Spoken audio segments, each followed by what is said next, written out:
The title of today's webinar is The History of ServiceNow Integration. And in today's webinar, you're going to hear from a couple of the best known names in the ServiceNow world, chatting about just that topic. Since the dawn of ServiceNow, users have recognized the need to connect it with other things that are part of the service management process, from databases to other applications and even third parties. These connections make ServiceNow applications more powerful and allow users to perform more impactful work. A variety of integration approaches have been created over the years to enable this connectivity. And in this webinar, we're going to take you through all of them. Over the course of the next 45 minutes or so, you're going to hear the backstory of the integrations. You'll come away with a much better understanding of the best way to connect ServiceNow to everything else in your environment. But before we get into it, just a couple of quick housekeeping things to step through. Firstly, we do welcome questions and comments during the session. So just type your question into the Q&A panel, and we'll get you a response either as part of the presentation today, or we'll get back to you after the session to follow. And the most commonly asked question is whether the session is being recorded. Yes, it is, and we will send you a link to the recording either later on today or tomorrow, so that if you want to go back and revisit something or share it with some of your colleagues, you'll be able to do so. And we'll send that link out, like I said, either later on today or tomorrow morning. But I think now it's probably time to meet the stars of the show. And we'll start off with Mr. David Liu, the Perspectium CEO and my boss.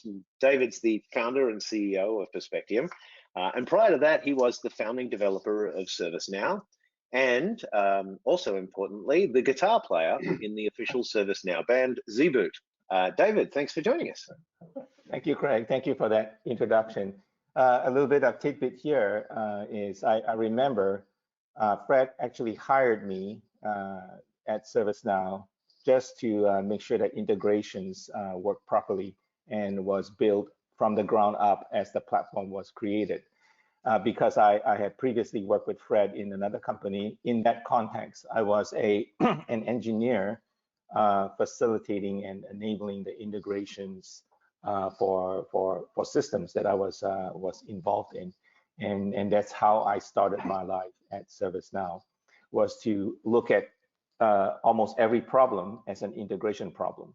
I remember discussions with Fred that, what is a platform but an interconnected environment of subsystems that actually, when integrated and put together, provided a way to run workflows and collect data. So that was an oversimplification of what you see today, but that's actually how it started. That's very cool. And obviously, when Fred asks you to do something, you just don't stop doing it. No. And then we did it at still going. Still going. Haven't left. Well, that's cool, David. Thank you for that. I'm also pretty excited about our other presenter today, because I've never actually spoken with a real witch doctor. But I'm sure many of you have heard of the ServiceNow witch doctor, also known as Göran Lundqvist. Göran's been working in IT for 20 years. He's also been a customer, a partner, and now an employee of ServiceNow during that time. He's also an author and a prolific YouTuber, and is probably one of ServiceNow's biggest fans. Göran, thank you for joining us. Thank you so much, Craig. I'm happy to be here and humbled to be here with you and David. And it's kind of funny. David built all this cool stuff and actually stopped working for ServiceNow before I even knew about ServiceNow. So yeah, I bet the history part will be really fun to hear about now. And I also saw you were a ping pong player, so I'll take that as a challenge if we ever meet up. I'll take you on for that one. I'll make you feel good. I'm not very good. Oh, you're saying that. Yeah, I've heard different to that, David. Okay, so before I hand the baton entirely over to Göran and David, let me quickly introduce myself. My name's Craig McDonough. I'll be your host for the webinar today. I look after marketing and strategy for Perspectium and have also been working in the ServiceNow world for quite some time, and I'm also a big ServiceNow fan, alongside many of my Perspectium colleagues. But that's enough about me. Why don't we get on to the topic at hand? And they say that the beginning is always a good place to start. And so, David, this is the ServiceNow office in June of 2005. It's a little bigger now, but what's happening in this particular picture here? It's our first office. It was actually just an office, right? And slowly we grew into 2 offices and 3 offices, and then we hit the coffee machine at the end of the hallway, and then we couldn't grow anymore. But as a benefit of having an office, we also had the privilege of making coffee for the whole building. So I got really good in operating that coffee machine at the end of the hallway there. But what you see there is how we operated, right? There was no Scrum board, there was no storyboards, there were not many facilities for us to project manage what we were building into the ServiceNow platform. But what we did have was a very tight team, very small group, highly efficient communication between people, and a very useful whiteboard. So that whiteboard was probably erased every week because the items on it were completed at that rate, right? So as Fred thought of features that needed to be implemented in the platform, we would write it down and we would put like our initial right next to it, and then that's how we would do it. There's no date on it, there's no time on it, there's no when is it going to be delivered. It was expected to be delivered as soon as you can finish it. So I took the liberty of translating some of those hard to read points over to the bullet points on the right there. But what I wanted to stress here is by that time already SOAP was enabled. And I think many of you probably recognize the ability for ServiceNow inherently being able to extract data by just tagging on URL parameters like $XML, $CSV, $PDF, $XLS, and so forth. Because that was how we thought about extending the platform, is to make all resources of the platform, data resources, accessible via a URL and converted by specifying the parameter for the format that we would like to see. So that was how the scaffolding was built and added onto over time. And that's why you see a lot of the concepts and ideas on the ServiceNow platform is consistent, right? Consistency is more important to us than how cool it was or how trendy it was. We agreed on how to do one thing, and we made it consistent throughout. And integrations was one of those areas that just had to be consistent in order for people to very quickly understand how things were connected, right? So people started experimenting. Does $CSV work? Oh, no, it doesn't. Then, in the next week, oh, it worked, already. That's because we could see, people starting to use the system that way and go, oh, wow, people wanted to do that. So just tag on. And then later on, when we saw that customers asked us to do PDFs, right, to export PDFs, what is a better way to do that than just to add it on as a $PDF URL parameter to any resource on the system? And voila, it became popular that way. And now it became easy to integrate that into the UI, into the browser HTML to access. Yeah, and you still use that today, right? Yeah, that's like an instinct. It's an instinct, right? So, as you can see, $SOAP, WSDL for you old timers, $REST, REST v2, right? So that just grew over time and became a consistent idea that people just thought about whenever they want to do something. Yeah, it's cool of building something like that for like what is now 17 years ago, 15 years ago, and it's still very useful today. I mean, not many functionality are still useful after like 15, 20 years. Yeah, and I think the power of that is because it's simple, right? It's a simple thing to do. Yeah. And because it's simple, it's memorable, and it becomes a go-to, right? Before we move off to this slide, I just want to mention the item in the middle, move to SAC. What does that mean? That means moving our servers from underneath our desk to a data center in Sacramento. So that was one of the tasks that was assigned to me at that time. Yeah, that's a good choice, I guess. Yeah, a little more secure that way, I think, for sure. I tell you what, let's take a look at the timeline of ServiceNow integration from this point forward, and because that's really what we're going to be discussing for the remainder of the session today.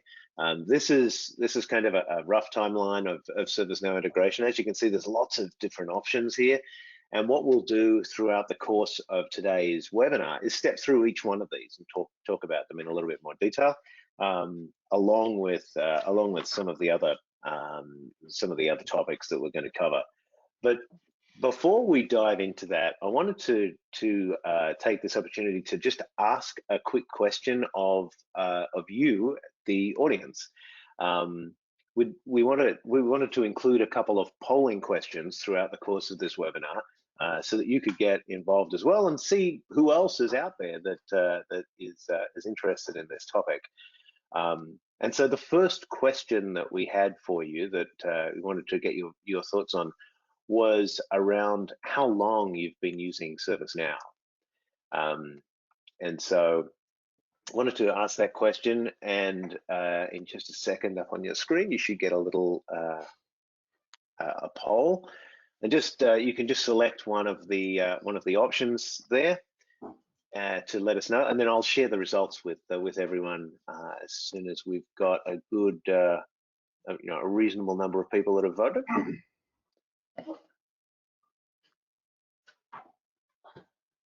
All right. Okay, looks like we've got a pretty good response rate there. Everyone's very fast today. Oh, hang on, there's a few more coming in. I'll let them come in before I close the poll. All right, let's close that poll now, and I'll share those results. This is what people said.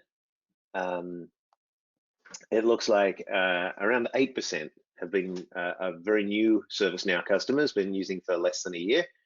15% 1 to 3 years. 27% 3 to 5 years. 33% 5 to 10, and 15% are the real old timers that have been using ServiceNow for more than 10 years. Wow. So a good, definitely a good mix. So yeah, so now that we all have a better understanding of how the audience is broken up, what I'd like to do is hand over again to David and Göran to start the history lesson, and let's step through some of these historical sort of moments in ServiceNow integration, starting with soap and jelly. Right, and actually I touched on this on the previous slide, right? In the very beginning, there was really nothing. There was URLs. There were URLs, and then the ability to export and import things directly on the URL.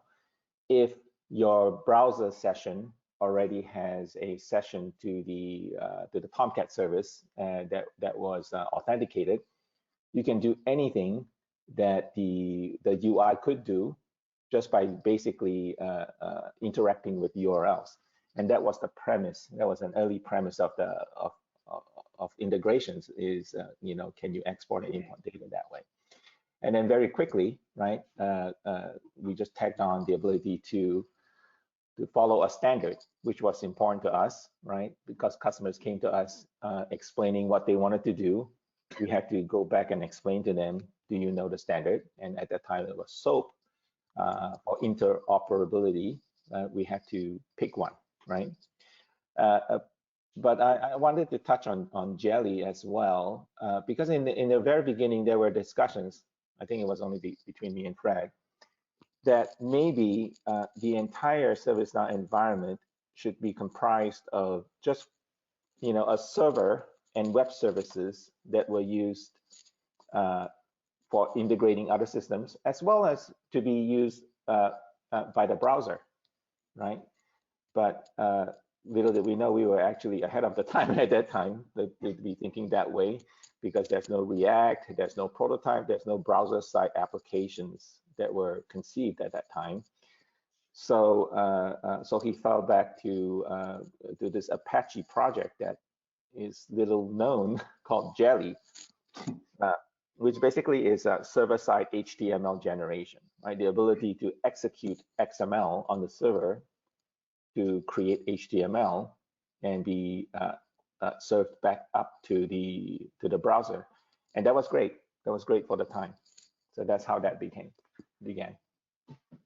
Yeah, and Jelly is still around, sadly, I guess, for most of us people. Well, it's hidden, and there are preferences that the customers can have today, right? Yeah. Yeah, something else that's definitely still around is the mid server and the ECC queue, and they were pretty early too. Yeah. So these are all extensions of what else we can do now that we have the ability to access URLs and a standard like SOAP. But the customers do not want to do that, either because they're behind a firewall and they can't make up call, or they don't want direct interactivity interaction with a web service. So the mid server actually was conceived after the ECC queue was conceived. That was actually the timing of it. And I would assume up to today nobody knows what ECC stands for. No, I can't. But that's good, because I wasn't given an official answer either at that time. And so I would have to make something up if you ask me today. So I think it's like external something channel or whatever. But there was a need to stage process integration and allow consumption of web services not directly, right? So there was a need to make sure that there was continuity of process, whether or not endpoints were made available during an integration process, right? And so the ECC queue was just that, the ability to have just a single point of entry into the ServiceNow environment, where the required data or process transaction was available and waiting for you to get it, right? And that was what the ECC queue was. It's brilliant because it's got an incoming part and an outgoing part, but it's based on a table in ServiceNow, right? Which then means all of the URL access, $XML, $SOAP, PDF is available for that table, right? And that's how the mid server was born, right? Another service that could run outside of ServiceNow that used those URL, specifically the web service one, to interact with the ECC queue and therefore indirect that integration pattern. And of course, shortly after that, we saw the introduction of plugins. Yeah. So again, standardization was big at the ServiceNow in the beginning, and I would say it's one of the best decisions that Fred had made, because standardizations allows growth of the platform in a consistent and meaningful way, right? And plugins was just one of those standardizations that allowed personally me, right, to create package integrations It's the precursor to applications that can be delivered on the server and activated and turned on. And then all customers would benefit from it at the same time. And then when there's issues or features to be added, it's added and created for all customers at the same time. So that was how that came about. And so we delivered. I delivered a handful of integrations packaged, right, for telecom systems like Verizon as a plugin that all customers can turn on and just configure. Yeah.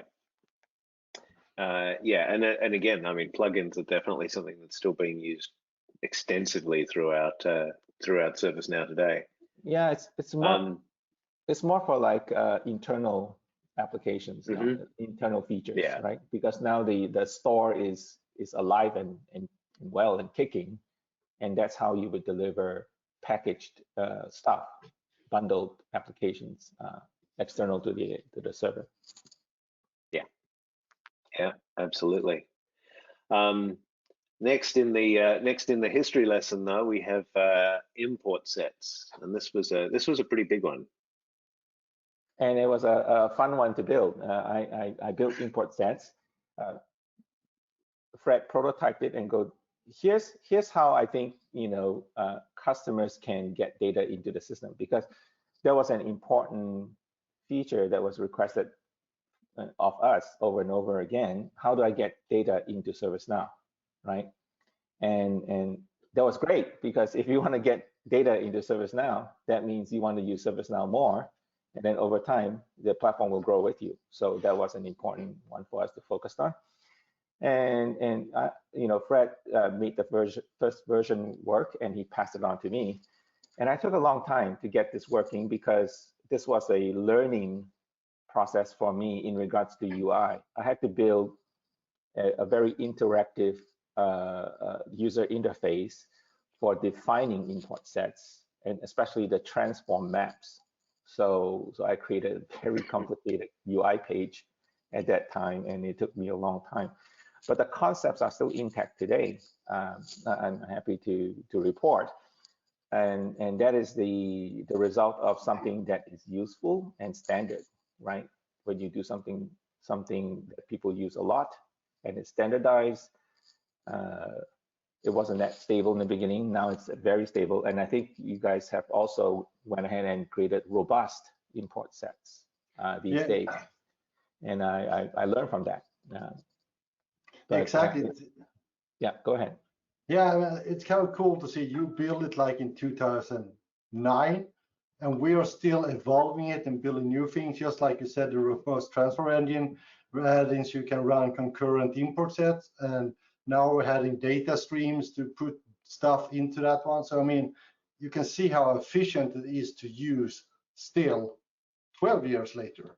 So yeah, really cool, and a really good job you did there, David. Yeah, a great idea, goes a long way.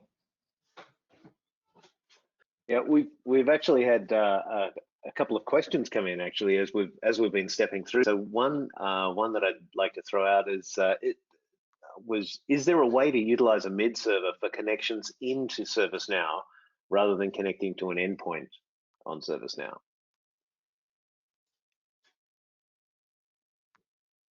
Yes. Yeah. Yes, but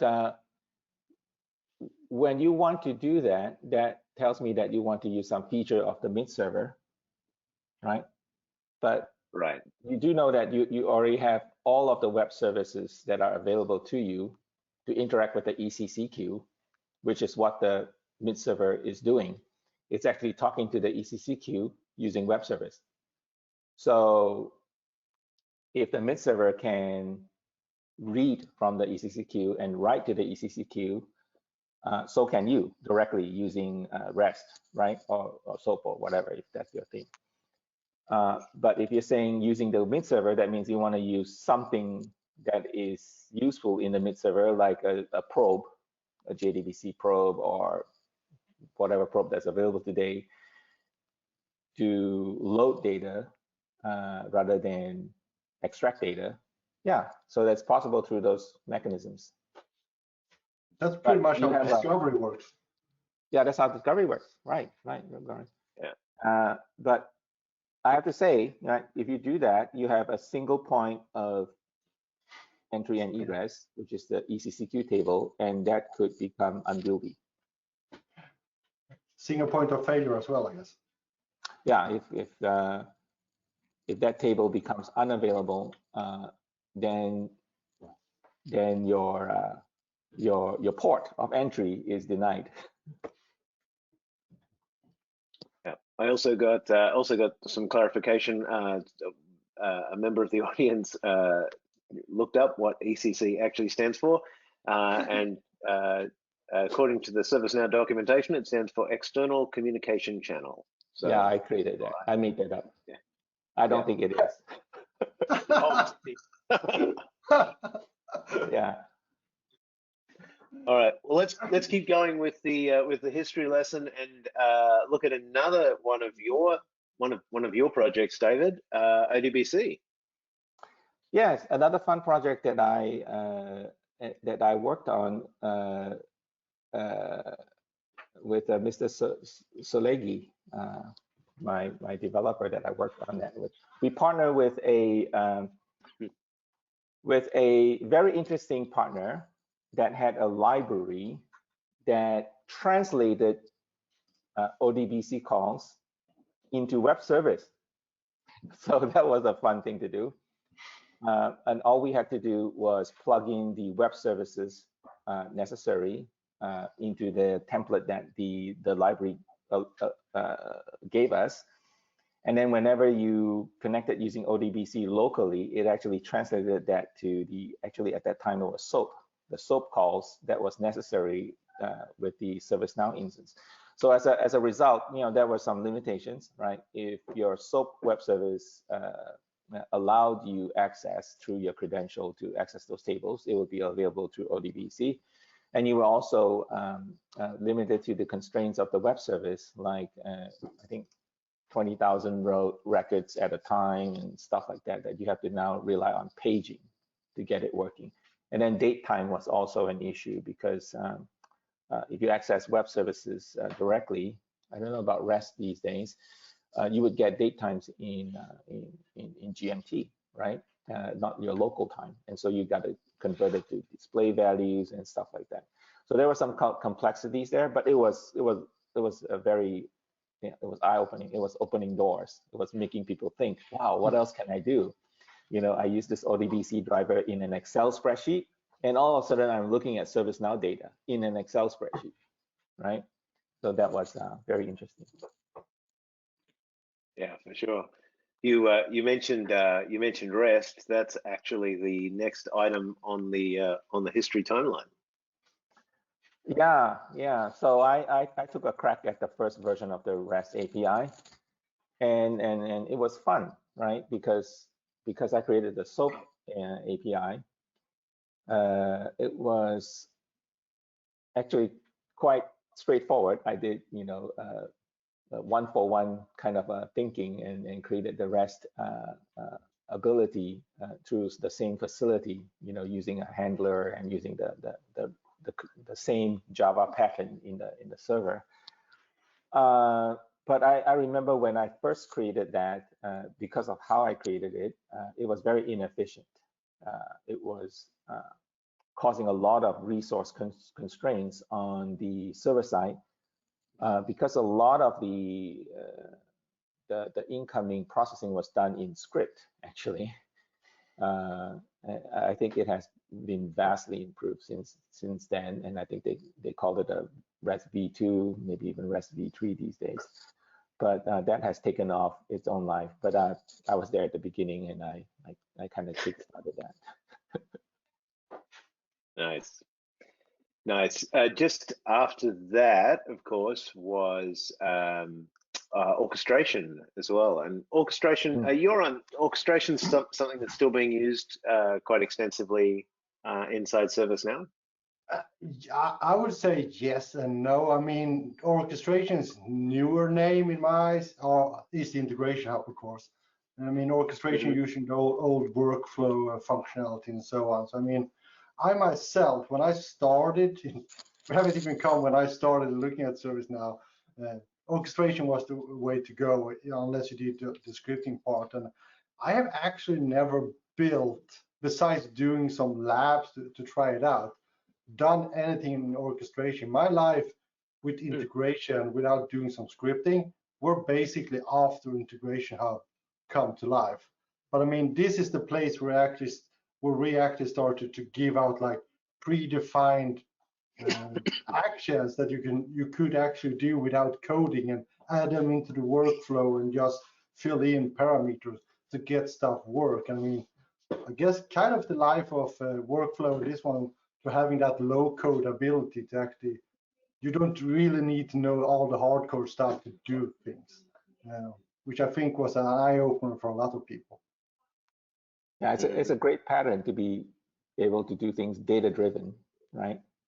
And there's a UI that allows you to be data driven, right? Data driven in the old way was create some records in a table and write some scripts that read it and drove some actions from it. But orchestration took it to the next level. Yeah.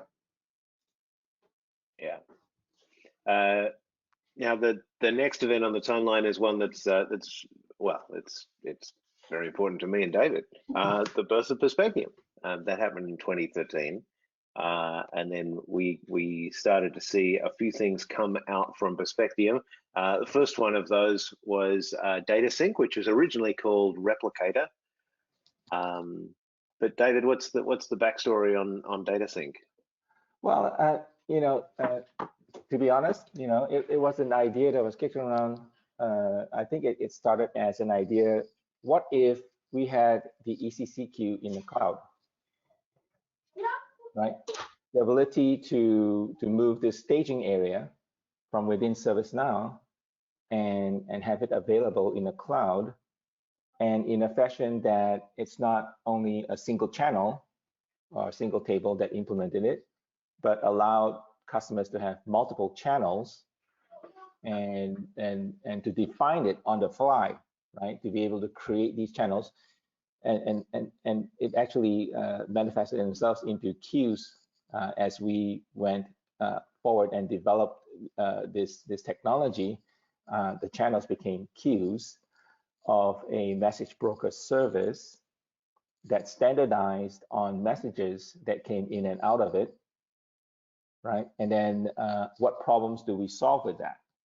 Right? And the biggest problem we solve with that is big volumes of data transformed into messages that came in to ServiceNow and moved out from ServiceNow without having any constraints on performance, as well as security and privacy.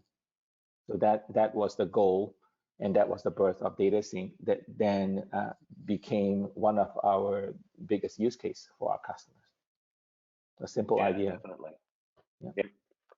Yeah, and then shortly after that came the other sort of big use case for our customers, which is around Service Gateway. Mm-hmm.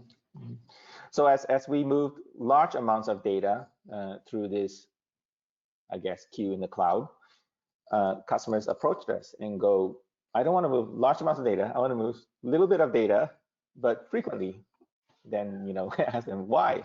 He goes, well, we have these systems outside that needed to communicate with ServiceNow, but some of them are on-prem, some of them are systems that, if I had to build it, it would take a long time and a large team. Do you have something that can plug into this, right? And that's when the Service Gateway was born out of the same infrastructure of queues in the cloud, and the ability to consume and produce into these queues. Then we were able to build standard components that were delivered into this Service Gateway that allowed, I guess, connection limited interaction between systems. Connection limited because both environments participating in this workflow do not need to be up at the same time all the time because of this staging area in the middle. called the queuing environment, the message broker service that allowed processes to be staged and parked until it's able to consume. So Service Gateway was popular because of our ability to standardize on deploying consumers on it that fulfilled a particular process and a particular target system that is ServiceNow or is something else besides ServiceNow. Right. Right. Well, and it was a little while after that that ServiceNow themselves built out, for some use cases, they built out Integration Hub to be part of the story. And I actually just want to point out that this timeline, I love this timeline because it shows sort of how ServiceNow and Perspectium have worked together to deliver integrations over the years. But Integration Hub, Göran, you're probably the best person to talk about that. Can you say a little about sort of how that came about and the impact it had? I mean, to be honest, I haven't worked that closely to it as David has said. I built Integration Hub or something like that. But I mean, Integration Hub started out when we got the flow designer coming up, and so in Kingston. I mean, that's really, like we say, orchestration took it to the next level with workflows. Then Integration Hub took even the next level, where you could so much easier build stuff, and even took a bigger step of going away from actually needing to know scripting. With Integration Hub, we also give external people and partners to create spokes where they can actually put in predefined connections to whatever software we have. And I think I'm not lying, but I think we have over 100 different applications that we have built spokes for that people can reuse. And that's the best part. We can do it at a high speed, and you don't need to reinvent the wheel again. I mean, it's simple. Let us focus on this stuff so that you can, as a customer, can actually focus on your business processes and get them up and running. So yeah, I love Integration Hub. That's the same great idea. Standardizing and being data driven, and being able to activate citizen developers to do their own thing, where the hub is solving the connectivity problem for you, right? Perspective also have a spoke in the Integration Hub for the same purpose of reusability, right? But a plug for us is, we have some customers who don't want to get down to that detail and build their own integration. That's when we come in and provide package integration processes on top of all of the technology that's needed to deliver this solution for our customer.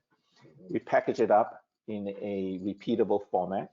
So package it up means everything that's needed in the connectivity, everything that's needed in security, everything is needed in performance and throughput, right? We bundle all that up in best practice, and then we deliver that over and over again in a repeatable fashion in a product, right? So we stand on the shoulders of giants. We do indeed. And in fact, one of the examples of that is our Service Bond products that are essentially just those packaged integrations that David spoke about.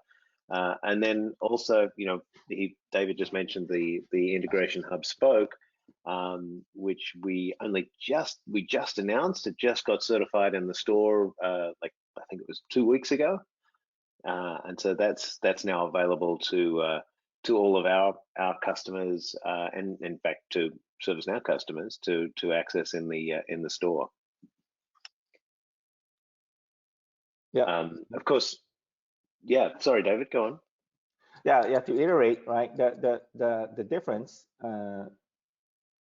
between something like Service Bond and Integration Hub is just the next step, and who's responsible in keeping it running and making sure that it runs 24/7, right? It's Perspective's in Service Bond. It's Perspective's responsibility because it's a subscription. after we've deployed that package best practice onto your environment, we are now part of your support team. And that is the value proposition there. And there are plenty of customers who go back and forth, right? They have some integrations in the integration hub, and they've identified some patterns that actually match with us.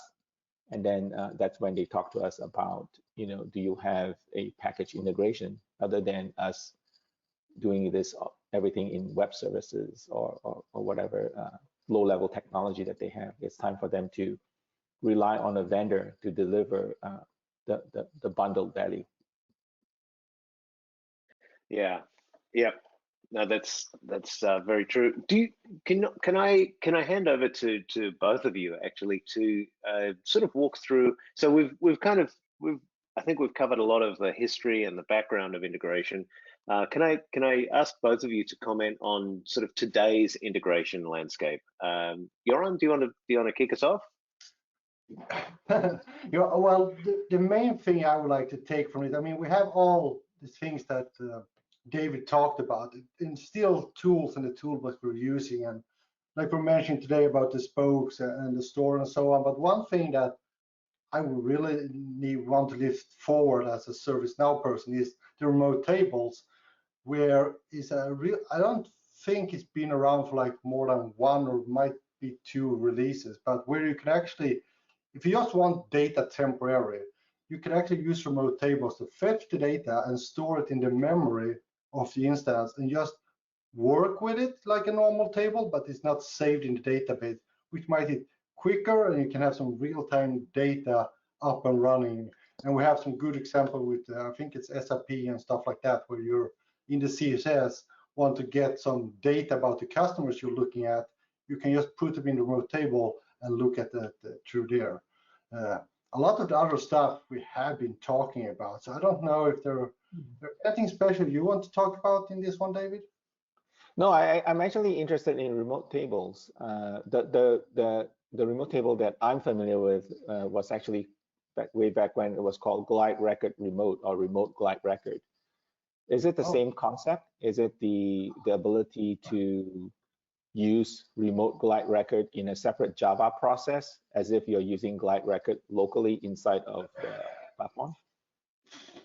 I've never heard what you talked about, so I'm kind of hard, but the concept is basically you're pulling the data and you're having the tables just stored in the memory. And I'm not an expert on this one, so I might be someone slapping my head when I get back to ServiceNow, but since it's in the memory, you can't have a gigantic amount of data, but it's in there, and you can do normal direct calls on it. You can make database views on those tables and so on, and you can have them cached if you want or need to.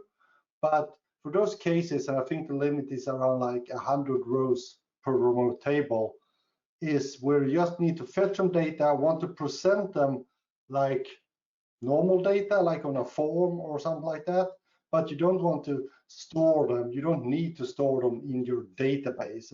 It's a little bit quicker as well. So this is outside of the ServiceNow environment. You're not using remote tables in a script in ServiceNow, but you're rather using it as a Java library? You're pulling the data into the ServiceNow, but you're not saving the data in the database. It's being just saved in the I don't know if it's in the Apache memory or whatever memory it is, but it's still in the instance, but not saved in the database. So if you do a SQL query, you can't find it because it's not in the database itself. Got it. Well, interesting idea. Yeah, I can see that helps cache some data before using it, right? And you can build forms on top of that. Yeah. Yeah, so what we show here on this slide are types and tools and ways going around. I don't think, and everyone on this call should be familiar with at least the tools that are available for the ServiceNow platform already.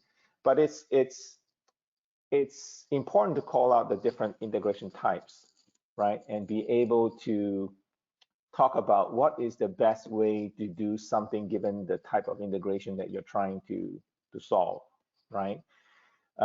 Fundamentally, right, task automation and process automation has to do with transactional data, right? That is that you want to share with something external that starts its life either inside of ServiceNow, right, a requester, and then being fulfilled outside of ServiceNow because there's a separate service, card reader, Active Directory or whatever that needs to take the next step on that task. And that's what that integration type means, right? It's a transactional one. Data automation is related to the ability to access data, like, similar to what Göran just said about remote tables, right? The ability to get what you want at the time that you want it as a copy without interfering with other people or other process or other systems, right? Being able to tap in, right, in a very efficient way. So that's what we call data automation as well.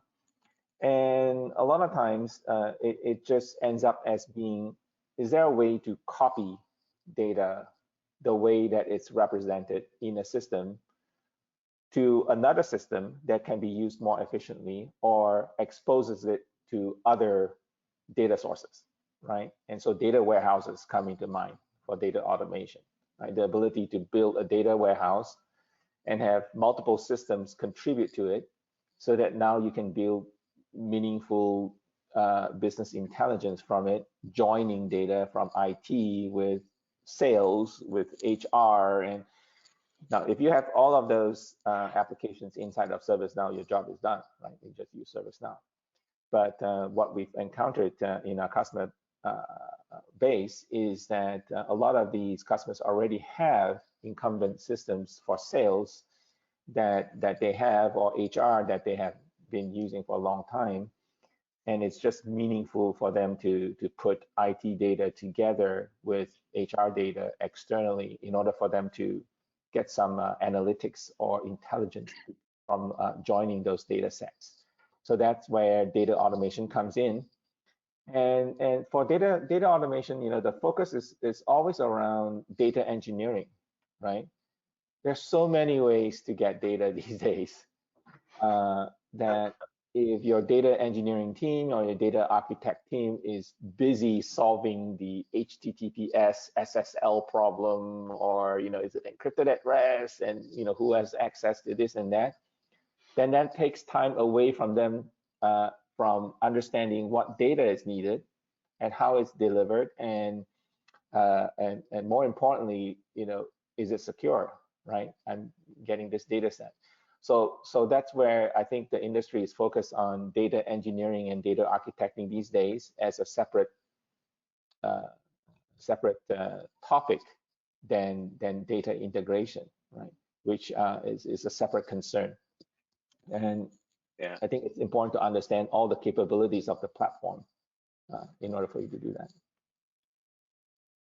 Yeah, definitely. And also, to go back to what you said earlier, to understand the reason why you're doing this integration in the first place. Like what's the, like, because the answer to that question will help determine this.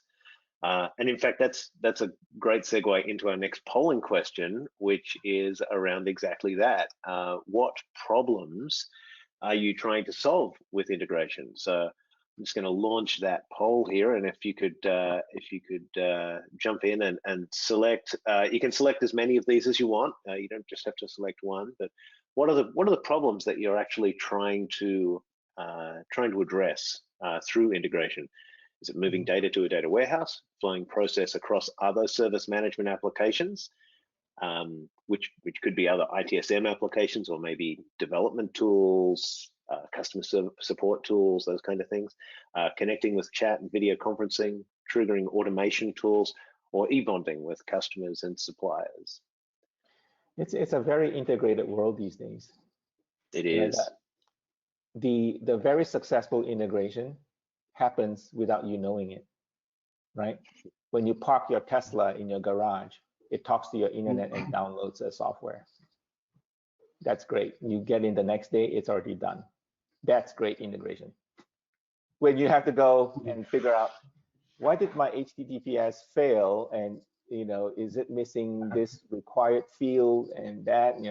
That's when things start to not work well, because you're stuck trying to fix a problem that is not part of the solution that you want to get in the first place, right? So keep that in mind.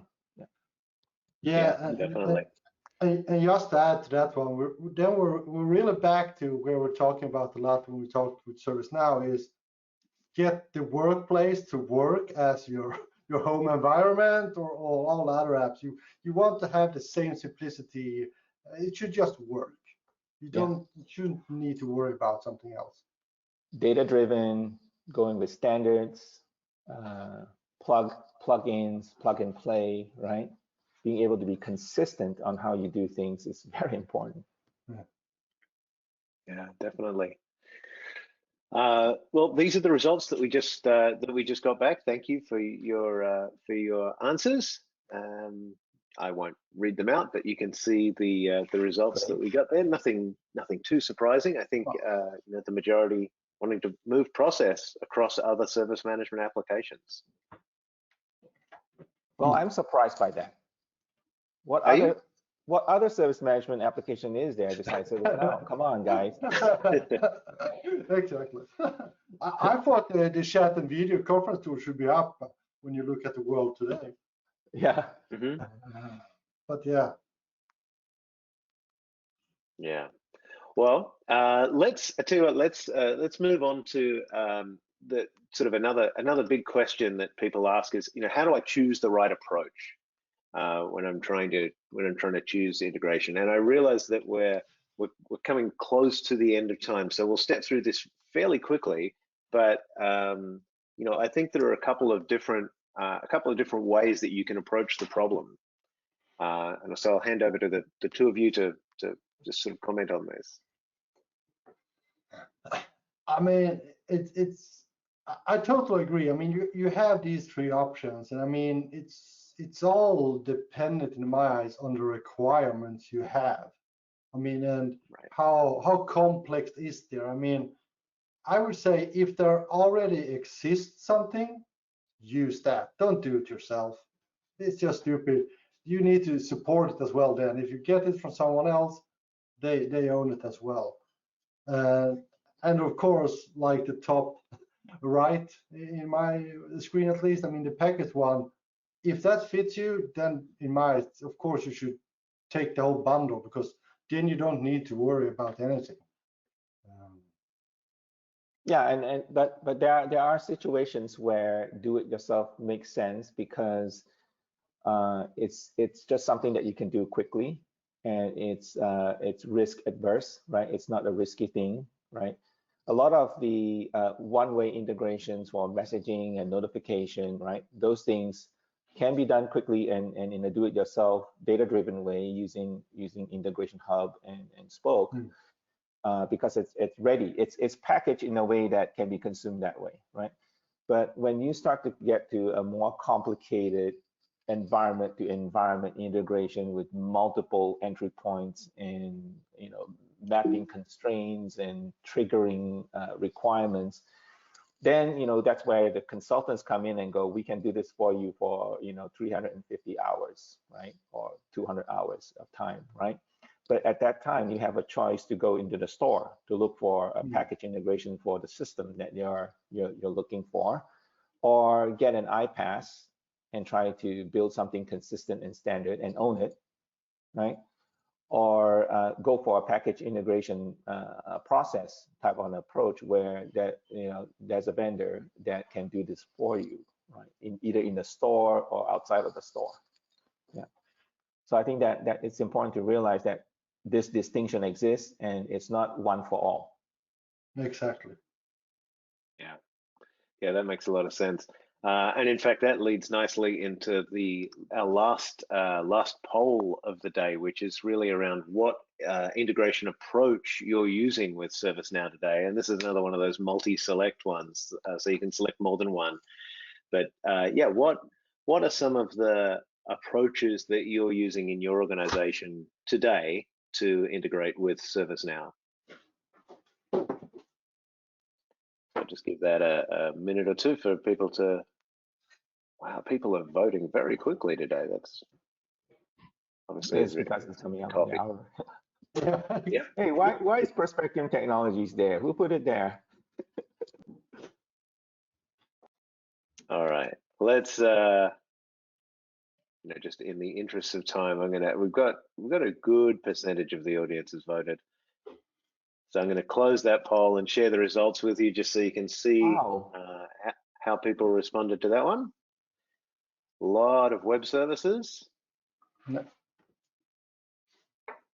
surprised we got a lot of integration customers on this call. That's great. Yeah, definitely. So yeah, some different. It's interesting to see sort of the mix of integration approaches that people are using.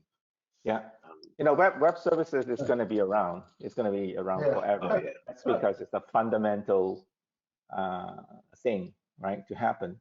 But what I see in the trend is it's moving more and more towards a tool for vendors, for applications vendors to actually use, and less as a thing that an administrator would be doing, right, or a citizen developer would be doing. Citizen developers are moving more towards drag and drop integration hub, data-driven kind of an approaches, without even knowing how it's communicating with the external system, right? So the engineers working on your Tesla would be the ones involved in using those web services, but the system integrator would probably be using modules that have web services underlying it, and then the car maker would just then install those modules.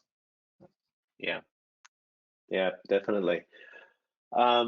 Excellent. Well, David and Göran, I think we've come to the end of our time. In fact, we've slightly gone over the end of our time. So I wanted to just quickly sort of wrap everything up here by talking quickly about, or just putting in a quick plug for Göran's book. This is the book that one of the things that made sort of the witch doctor who the witch doctor is. You can access this book. You can download it from. You can buy it from Amazon. There's a link at the bottom of the page there as well. But Göran, anything you wanted to say to promote the book a little? I'm so bad at this kind of stuff. Right? How do we get a signed copy? Exactly. I'll send you one day. What I'm thinking about is, in my case, I did this because I was thinking about myself, what I would have hoped to learn and knew when I started ServiceNow. So this one I wrote actually 2 years ago, and that's pretty much trying to put down all the knowledge I had at that time, and just let everyone, hey, don't do the mistakes I do. So that's pretty much what's up. I'm still using it myself, because it's a good go-to. How did I do that? And I have to look it up in the book. It's great that you took that initiative and you created something useful for everyone. So thank you for that. Yeah, thank you, David. Yeah, absolutely. And of course, we also have a couple of quick promos for Perspectium.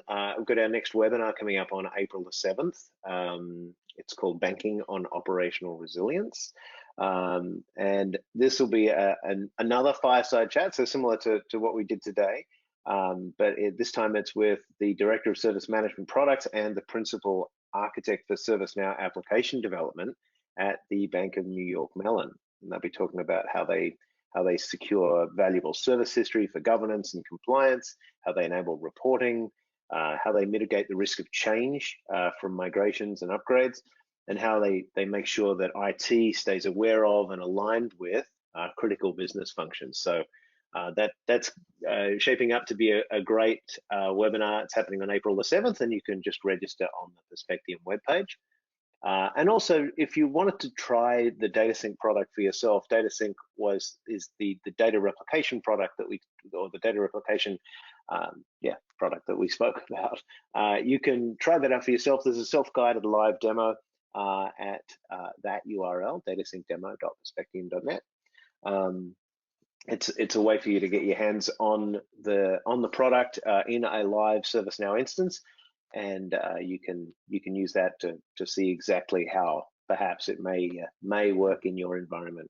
It's complete and real time. It populates an external cloud MySQL that you can see the results immediately.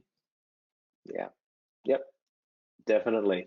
But yeah, with that, thank you for joining us today. I trust you found the webinar informative. I hope you were able to get some new ideas about how to connect ServiceNow with other things that are part of your service management process, from databases to other apps to third parties. These are the connections that make ServiceNow applications even more powerful and allow your users to perform more impactful work. So Göran, thank you for your time. It was fantastic to have you on the call. Thank you, guys. Happy to be here. Thank you, Göran. And David, thank you to you as well. My pleasure. Excellent. Well, as I mentioned at the start of the session, this webinar has been recorded, and we'll send a copy of it out to you in the next day or so. We'll also include a link to Göran's book and some other Perspectium resources that you'll probably find useful. In the meantime, if you want to read any additional customer stories or learn more about Perspectium, please visit our website at perspectium.com. We look forward to working with you. Thanks again for joining us today. Goodbye. Thank you. Thank you.